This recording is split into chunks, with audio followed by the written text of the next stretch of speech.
सुगरण होती माझी आजी, तिनंच शिकवली मला आंबाड्याची भाजी. भाजी असते पौष्टिक भारी, म्हणूनच तंदुरुस्त राहायची तेव्हाची नारी. भाजी साफ करून धुवून टाकली शिजायला. वाटाणे फुटाणे रात्रीच टाकले होते भिजायला. त्याला घेतल्या 3 शिट्ट्या काढून.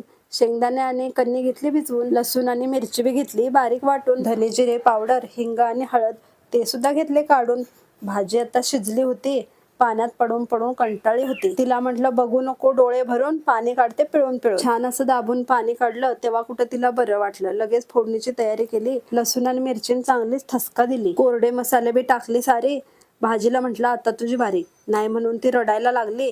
तिला म्हटलं रडू नको ग शोना, तुझ्यासोबत आहे की शेंगदाणा. वरून थोडं घातलं मीठ, सोबतच कणी आणि शेंगदाण्याचा कूट. झाकण ठेवून एक वाफ काढली. पौष्टिक भाजी तयार झाली. मिटक्या मारत सगळीच जेवली. काय सांगता राव, एक भाकरी जास्तच खाल्ली. तुम्हाला बी भाजी करायची घाई झाली, मग लिंक दिली आहे की खाली. पण आता सबस्क्राईब करायची वेळ झाली.